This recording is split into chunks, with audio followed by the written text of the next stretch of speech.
বিসমিল্লাহ আলহামদুলিল্লাহ ওসসালাতু ওয়াসসালামু আলা রাসূলিল্লাহ। আজকে আমরা আলোচনা করব আল কাশিফা আন নাসিফা আল মুত্তাহিরা। আল কাশিফা লিল ইসাবাতি আল খাফিয়া, আন নাসিফা লিল ইসাবাতি আল বাতিনা এবং আল মুত্তাহির লিররূহ ওয়াল জাসাদ। এই পানীয়গুলা বা এই মিশ্রণগুলো আমাদের রুকিয়া শারঈয়ার পাশাপাশি আমাদের শরীরকে রিকভার করার জন্য, শরীরকে সুস্থতার দিকে দ্রুত আনয়নের জন্য এদের ভূমিকা অপরিসীম। আমরা রুকিয়া শারঈয়ার পরিপূর্ণতা যখন জানব বা পরিপূর্ণ রূপে সবগুলো বিষয়কে যখন প্রয়োগ করব, তখন এই রুকিয়া আমাদের জন্য অধিক ফলপ্রসূ হবে ইনশাআল্লাহ। আর শুধুমাত্র কোনো একটা অংশকে প্রয়োগ করার দ্বারা সেই ক্ষেত্রে সাময়িক কিংবা আংশিক পরিবর্তন পরিলক্ষিত হইলেও পরিপূর্ণ সুস্থতা এটা আসে না। আর আমাদের বাংলাদেশে লক্ষ্য করা যায়, আমি এটা আমাদের রাকি ভাইদের ভুল ধরছি না, কিন্তু আমাদের দেশে আমাদের রাকি ভাইদের মধ্যে বেশিরভাগই স্টাডি কম করেন, কোনো মতে একটু শিখেই শুরু করে দেন এবং এটাকে খুবই ডাল ভাত মানে একেবারে সহজ কিছু মনে করেন, যার কারণে কিছু কিছু কমই থেকে যায়। আলহামদুলিল্লাহ, প্রত্যেক দক্ষ রাকি সাহেবই বিষয়গুলো জানেন এবং নিজের মতো করে প্রয়োগ করেন, আমি এটা বিশ্বাস করি। যাই হোক, আজকে আমরা এই বিষয়গুলো নিয়ে আলোচনা করব। আল কাশিফা লিল ইসাবাতি আল খাফিয়া, যেটাকে আমরা আল কাশিফা হিসেবে জানি। আমরা প্রথমে এটা তৈরি করার নিয়ম বলবো, এরপরে আমরা এটা প্রয়োগ, এটা কিভাবে ব্যবহার করতে হবে, পান করতে হবে, এই বিষয়গুলোকে আমরা ধারাবাহিক পরে বলবো। আগে আমরা 3 ধরনের মিশ্রণ তৈরি করা শিখব। আল কাশিফা এটা তৈরি করার জন্য আমাদেরকে নিতে হবে প্রথমে কালো জিরার পাউডার, কালো জিরা গুঁড়ো করা, চূর্ণ করা কালো জিরা। এটা আপনাকে মেশিনে বা ফ্যাক্টরি থেকে একদম কেজি কেজি পাউডার করে আনতে হবে এমন না। নর্মালি আমরা যে ব্লেন্ড করি অথবা শুকানোর পরে সবচেয়ে ভালো কালো জিরাটাকে খুব ড্রাই করে শুকিয়ে পরে এটাকে পাটায় গুঁড়ো করে ফেলা, এটা সবচেয়ে পারফেক্ট। অথবা আপনি কালো জিরা ব্লেন্ডও করে নিতে পারেন। 2 টেবিল চামচ কালো জিরা, 1 কাপ জয়তুনের তেল, 1 কাপ জয়তুনের তেল এক্সট্রা ভার্জিন, যেটা খাওয়ার। এরপরে আমাদেরকে নিতে হবে ক্রেস পাউডার। ক্রেসটা 2 চামচ নিতে হবে। ক্রেস এটা এক ধরনের শস্য বিশেষ, যেটাকে সালাদের মধ্যে ব্যবহার করা হয়, সবজি রান্নাতেও ব্যবহার করা হয়। এটা 2 ধরনের হয়, একটা ওয়াটার ক্রেস আর একটা গার্ডেন ক্রেস। ওয়াটার ক্রেসটা মূলত পানি কেন্দ্রিক হয়, গার্ডেন ক্রেসটা সাধারণত মাটিতে লাগানো থাকে, আর ওয়াটার ক্রেসটা পানির মধ্যে সিডগুলোকে ফেলে রাখলেও হয়ে যায়। তো ক্রেস সিড এটা আপনি পেয়ে যাবেন অনলাইনে, আপনি সার্চ করলে CRESS ক্রেস, এটা সংগ্রহ করার চেষ্টা করবেন। অথবা এটাকে হালিম সিডও বলে, হালিম সিড। তো ওই সিডগুলোকে পানিতে চুবিয়ে রাখলে গাছগুলা বের হয়। দেন এগুলোকে ড্রাই করে পাউডার করাটা সবচেয়ে ভালো।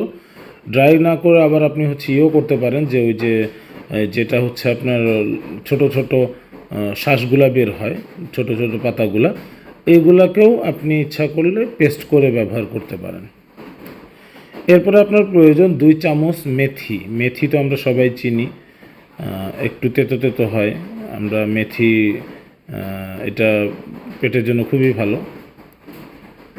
2 চামচ মেথি চূর্ণ বা মেথির পাউডার।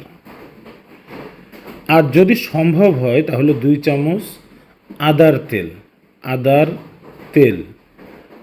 আর যদি তেল সম্ভব না হয় তাহলে আদা শুট এর যে পাউডারটা, মানে আদা চূর্ণ করা, এটা 2 চামচ নিলেও হবে।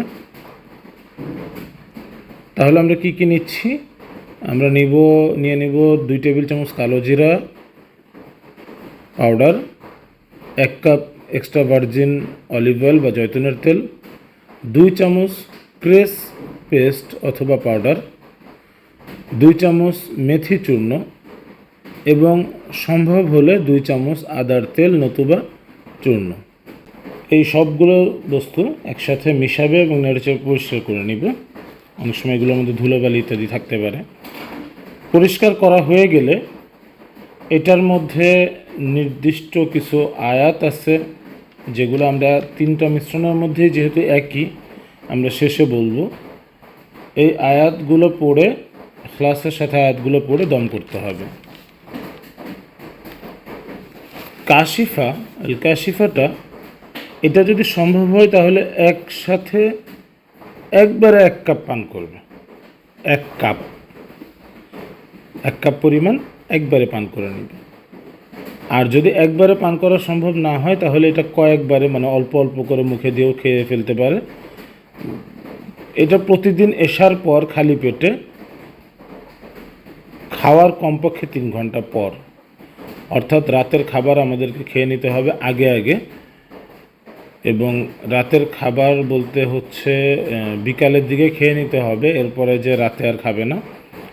খাবারের কমপক্ষে 3 ঘন্টা পরে, এশার পরে খালি পেটে, মানে 3 ঘন্টা গেলে মোটামুটি পেটটা খালি হয়ে যায়, তখন খেতে হবে। এবং এটা প্রতি রাতেই করতে হবে, পেট পরিষ্কার হওয়া পর্যন্ত। এবং রোগী এই ক্ষেত্রে তাড়াহুড়া করা যাবে না, ধৈর্য ধরতে হবে। আল্লাহ তাআলা ইনশাআল্লাহ এটার মাধ্যমে তাকে অবশ্যই উপকৃত করবেন। এ পর্যায়ে আমরা আলোচনা করব আন্নাসিফাতুল ইসাবাতুল বাতিনা। আন্নাসিফার মধ্যে আমাদের প্রয়োজন হবে প্রথমে 2 টেবিল চামচ সোনা পাতা চূর্ণ, সেন্না পাতা যেটাকে বলে। এটা আপনি যে কোনো ইসলামিক বড় শপগুলোতে অথবা যারা হার্বস সেল করে এদের কাছে অ্যাভেলেবেল পাবেন, বাইনারির দোকানে পাবেন সেন্না পাতা চূর্ণ। এরপর আমাদেরকে নিতে হবে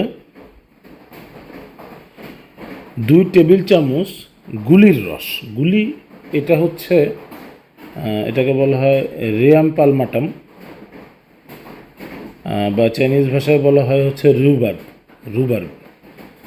তো এটা এক ধরনের পাতা, যেটা আমাদের অনেক সময় পাতাবাহারের মতো দেখতে অনেকটা। তো আপনি RHEUM রিয়াম, PALMATUM পালমাটাম, এটা লিখে যদি আপনি সার্চ দেন তাহলে পেয়ে যাবেন এবং অনলাইনে এটাকে অ্যাভেলেবেল পাবেন। বিশেষ করে চায়নাতে বড় বড় কোম্পানি রয়েছে যারা এগুলাকে সরবরাহ করে। এরপর আমাদের প্রয়োজন 2 টেবিল চামচ কালো জিরা চূর্ণ। 2 টেবিল চামচ কালো জিরা চূর্ণ। এর মধ্যে আপনি মেশাবেন আধা কাপ গোলাপ জল আর আধা কাপ অরেঞ্জ ব্লসম ওয়াটার। গোলাপ জলটা তো আপনারা বুঝতেই পেরেছেন, বাকি এখানে গোলাপ জলটা শুদ্ধ গোলাপ জল হওয়া দরকার, অথবা আপনারা চাইলে গোলাপ জল তৈরিও করে নিতে পারেন। টিউটোরিয়াল পাবেন অনেক আপনারা ইউটিউবে। তবে ওই যে একদম কম দামি যেটা ওই যে মিলাদ ইত্যাদির মধ্যে যে ছিটায়, এই টাইপের, মানে এটার গ্রেডটা খাওয়ার উপযোগী কিনা এটা একটু যাচাই করে নেওয়া। আর অরেঞ্জ ব্লসম ওয়াটার আধা কাপ যেটা বলা হইল, অরেঞ্জ ব্লসম ওয়াটারটা হচ্ছে মূলত কমলা লেবুর যে ফুল হয়, এই ফুল থেকে বিশেষ প্রক্রিয়ায় যে সাদা পানীয় তৈরি করা হয়, এটাকে অরেঞ্জ ব্লসম ওয়াটার বলে। অরেঞ্জ ব্লসম ওয়াটার এটা আপনারা সুপার শপগুলোতে অ্যাভেলেবেল পাবেন। এই সবগুলা একসাথে মিশাতে হবে, ভালো করে মিশিয়ে নিয়ে, মেশানোর সময় প্রথমে আপনি 1/2 লিটার মতো পানি দেন। 1/2 লিটার পানি দিয়ে ওই যে আগের যে চূর্ণগুলো দিয়েছেন এগুলোর সাথে 1/2 লিটার পানি দিয়ে ভালো করে আগে মিক্স করতে হবে। এরপরে আপনি এটার মধ্যে 1.5-2 লিটার পানি আরও অ্যাড করে ভালো মতো একটা মিশ্রণ তৈরি করবেন, যেটা আমরা আন্নাসিফা বলে আসছি। এরপর এর ভিতরেও পূর্বের মতোই নির্দিষ্ট আয়াতগুলো ইখলাসের সাথে পড়ে দম করতে হবে, তাহলে তৈরি হয়ে যাবে। এখন এই যে আন-নাসিফা, এটা পান করার ক্ষেত্রে সতর্কতা হচ্ছে কাশিফা পান করার 1 ঘন্টার ভিতরে নাসিফা পান করা যাবে না। কাশিফা পান করার কমপক্ষে 1 ঘন্টা পরে নাসিফা এটা পান করা শুরু করবে এবং 1 ঘন্টা পর পর খেতেই থাকবে। এটা খেয়াল রাখতে হবে যে 1 ঘন্টা পর পর এটা খেতেই থাকবে যতক্ষণ না প্রচণ্ড পাতলা পায়খানা হয়। 1 ঘন্টা পর পর এটা খেতে থাকবে যতক্ষণ না প্রচণ্ড পাতলা পায়খানা হয়। এই ক্ষেত্রে আমাদের যারা আমরা গতানুগতিক, আমরা এই সমস্ত ট্রিটমেন্ট সম্পর্কে অজ্ঞ, আমাদের কাছে মনে হতে পারে যে এটা কেমন অথবা অস্বাভাবিক মনে হতে পারে, কিন্তু আমাদের এখানে যে জিনিসটা খেয়াল করার সেটা হচ্ছে যে আমাদের প্রাচীন চিকিৎসা পদ্ধতি এবং তিব্বে নববীর অংশ হিসেবে হেকিমরা যে সমস্ত পদ্ধতিগুলো আমাদেরকে অবলম্বন করিয়েছেন এবং